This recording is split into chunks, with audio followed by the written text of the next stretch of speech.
Hello folks, this is Audiotron 1003 and this is Lego review number 6. The last one from the Lego haul I received a day or two ago from Andre Crease 3 from eBay. This one is set number 642, the excavator. It looks basically like a backhoe. So this is the box. Probably another one of these 1974/75 sets. Hopefully there'll be a year printed on the instructions. This had some sellotape originally on the box, which is why you've got a yellowy band there. But what I managed to do very carefully is I had a very small craft knife and I managed to scrape off a lot of this and sort of clean it up a bit. I also glued the flaps inside and tried to sort of smarten up the box a bit, because I'm collecting these sets just as much for the boxes as I am for the sets inside. So just like on previous occasions, I shall take the set out of the box, lay the elements out, and then I will build it. So I've taken the set apart, laid out the elements to show you. We have a printed 2x2 yellow brick with the old style Lego logo. There's a 2x1 brick with special holes at each side to allow these pins to go in place. We have two identical buckets, one for each end of the vehicle. That one's just upside down. They fit onto this. What else do we have? Oh, and the other one fits there. A black solid studded round 1x1 and two special hinge plates that were reasonably common in those days, but now you can't get them. And I could have done with these when I was building my fairground rides, because they're very useful. The rest of it is generic plates, 2x4s, 2x3s, some 2x1 bricks, which are trans clear. They do show signs of discoloration, but they're not too bad. This is the windscreen. And before I build it, the one thing I don't quite understand, because back then they did make them, why they didn't produce a 2x4 red plate and a 1x4 red plate, so that the top of the cab is a little more stable. You'll see what I mean when I build it.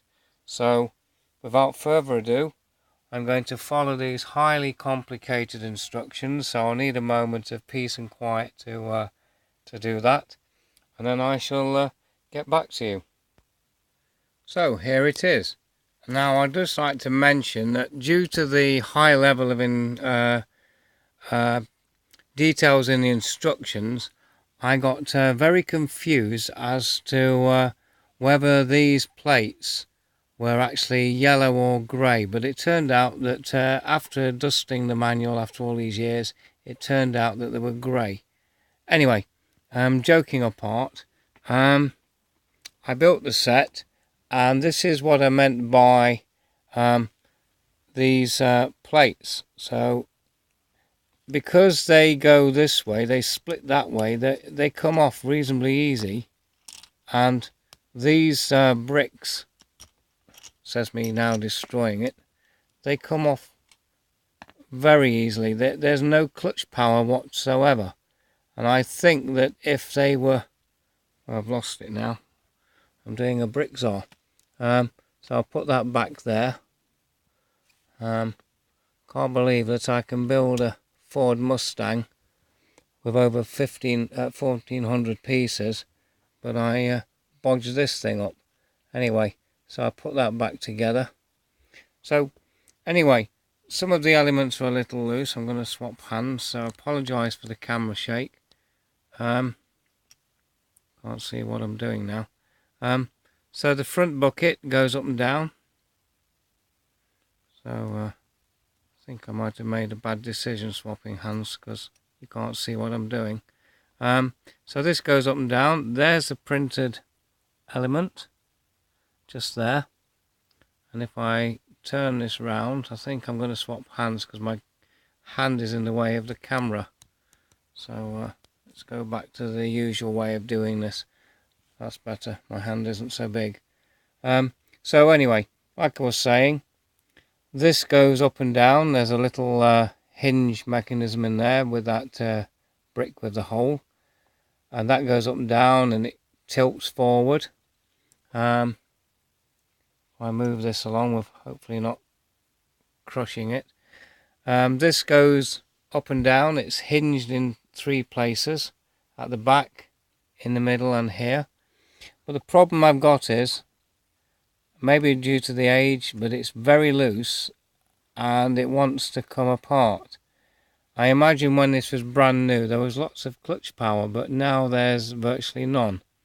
Sometimes with these old bricks you either get too much clutch power and then they shatter when you pull them apart, or they become so loose that the set just wants to crumble in your hands like sand. So I think this is one of those cases. See, the hinge mechanism is very loose. I could virtually take this apart with just 2 fingers. Anyway, it's a nice set. What I might think about doing is seeing if I can order spare elements to make this a bit more practical. Anyway, this is it. This is the last of the little series, 642, if I've forgotten to mention this before. The excavator backhoe style digger thing. And finally, just to round off like I always do, here's the highly complicated instructions I was telling you about. They're in very good condition compared to the others. There's the wheel axle bricks. The picture of the Lego sets of the day. And without sounding like a broken record, there's a couple of sets I already have. And if I turn it over, we have the others. So that one, for example, which I've spoken about, and the rest of them I haven't got. I may have had a couple of these maybe 45, 46 years ago, but they're long since gone now, which is why I'm rebuying them and keeping them for posterity. So anyway, if I can get this together, maybe I might get a decent thumbnail, or maybe not.